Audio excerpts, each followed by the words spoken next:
Hey guys, in today's video we'll take a look at universal red dot sight mounts for pistols. I'll explain the basics and I'll also show you how to set them up to your preferred footprint.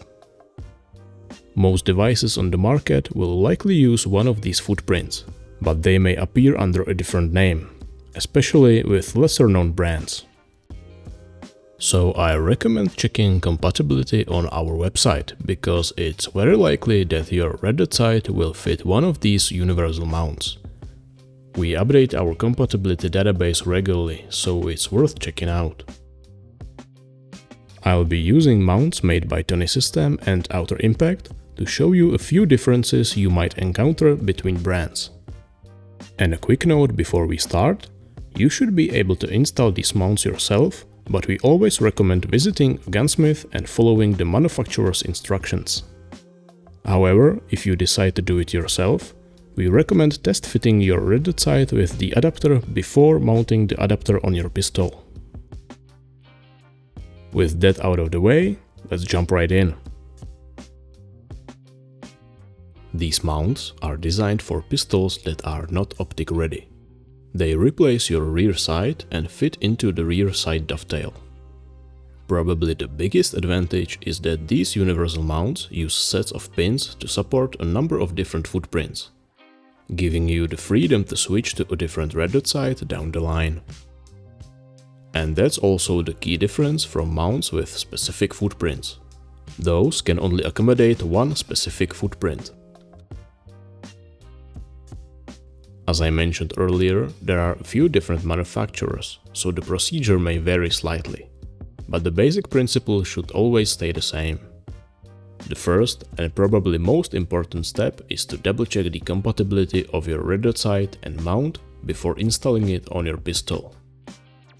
The best way to do that is to set up your preferred footprint on the mount and test fit your red dot sight on it.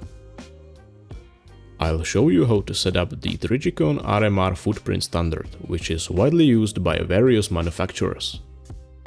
Holosun, for example, uses this footprint on their 407C, 507C and many other models. Even though I'll be setting up the Trigicon footprint, the process is exactly the same for other footprint standards as well. Tony System includes a compatibility table with a diagram on the other side. Find your red dot sight in the table and use the corresponding pins. In this case, we'll be using pins labeled with the letter Y. Now we'll check where the pins should go using the diagram. They go here in the front, so we'll place them there. I recommend using tweezers for this. Also, make sure the pins are correctly seated and not crooked. These pins have fairly tight tolerances, so it might take a moment to seat them properly.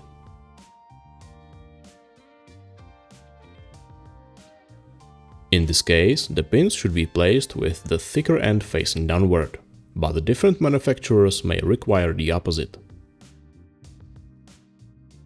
Now simply place your red dot sight on top. It should align with the screw holes labeled number 4 on the diagram. Lightly fasten the screws and thoroughly check if everything fits properly. Once you've verified compatibility, remove your red dot sight, the pins and the set screws from the dovetail.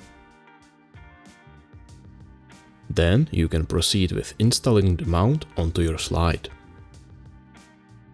Make sure your gun is clear and proceed with the field strip. If you don't have any special tools to safely hold your pistol slide, you can use a piece of leather or rubber in your vise. Clamp the slide down firmly, but be careful not to damage it. Loosen the rear sight screws and use a drifting tool to hammer the sight out. Just make sure your rear sight has a safe place to land. Use your preferred gun oil to clean the dovetail and wipe off any excess. Now it depends on what type of mount you have. If you have something similar to this Tony System mount, make sure the set screws are removed. Then align it properly with the dovetail. You can now carefully hammer it in using your drift tool. Make sure your mount is properly centered and apply a bit of medium thread locker before tightening the set screws. If your mount looks more like the one from Outer Impact, you most likely won't need to hammer the dovetail piece in. You'll just slide it into place and snap on the plate. Again, apply a bit of thread locker to the screws and tighten them to the recommended torque specification. Now it's time to properly install your red dot sight. You'll need to place the correct pins again and fasten the screws, just like we showed in the second chapter. Before tightening the screws, apply a bit of thread locker and then torque them to spec.